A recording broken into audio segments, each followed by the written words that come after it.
Hello hi film lovers అందరూ ఎలా ఉన్నారు? సరిపోదా శనివారం సినిమాతో నాని మంచి విజయాన్ని అయితే అందుకున్నాడు. సరిపోదా శనివారం సినిమా 100 కోట్లకు పైగా వసూలు చేసి రికార్డ్ క్రియేట్ చేసింది. ఇక నాని ఇప్పుడు హిట్ 3 తర్వాత దసరా దర్శకుడితో మరో సినిమా చేస్తున్నాడు. అయితే నేచురల్ స్టార్ నాని ప్రస్తుతం వరుసగా సినిమాలు చేస్తూ బిజీగా ఉన్నారు. వరుసగా హిట్స్ కొడుతూ దూసుకుపోతున్నాడు నాని. దసరా సినిమా నుంచి మొదలుపెట్టి హాయ్ నాన్న, సరిపోదా శనివారం సినిమాలతో హిట్స్ అందుకున్నాడు. నాని ప్రస్తుతం హిట్ 3 సినిమా చేస్తున్నాడు. నాని ప్రొడక్షన్ హౌస్లో హిట్ సినిమా సీక్వెల్ తెరకెక్కుతున్నాయి. అలాగే ఈసారి నాని హిట్ 3 సినిమాలో హీరోగా నటిస్తున్నాడు. సరిపోదా శనివారం సినిమాతో నాని మంచి విజయాన్ని అయితే అందుకున్నాడు. సరిపోదా శనివారం నుంచి 100 కోట్లకు పైగా వసూలు చేసి రికార్డ్ అయితే క్రియేట్ చేసింది. ఇక నాని ఇప్పుడు హిట్ 3 తర్వాత దసరా దర్శకుడితో మరో సినిమా చేస్తున్నాడు. ఇదిలా ఉంటే తాజాగా పవన్ కళ్యాణ్ గురించి నాని చేసిన కామెంట్స్ తెగ వైరల్ అవుతున్నాయి. నాని రీసెంట్గా రానా హోస్ట్ చేస్తున్న షోకి హాజరయ్యారు. నాని మాట్లాడుతూ పవన్ కళ్యాణ్ సినిమాల్లోనే కాదు, ఆయన రాజకీయాల్లోనూ పవర్ స్టారే అని నాని అన్నారు.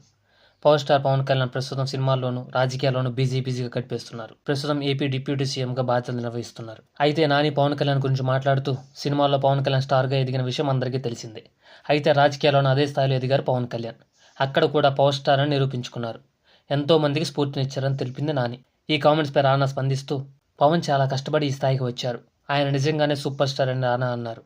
ఇక పవన్ లైనప్ చేసిన సినిమాల్లో హరిహర వీరమల్లు, ఉత్సాద్ భగత్ సింగ్, ఓజీ ఉన్నాయి. వీటిలో ఏ సినిమా ముందు విడుదలవుతుందా అని ప్రేక్షకులు, పవన్ అభిమానులు ఈగర్గా వెయిట్ చేస్తున్నారు.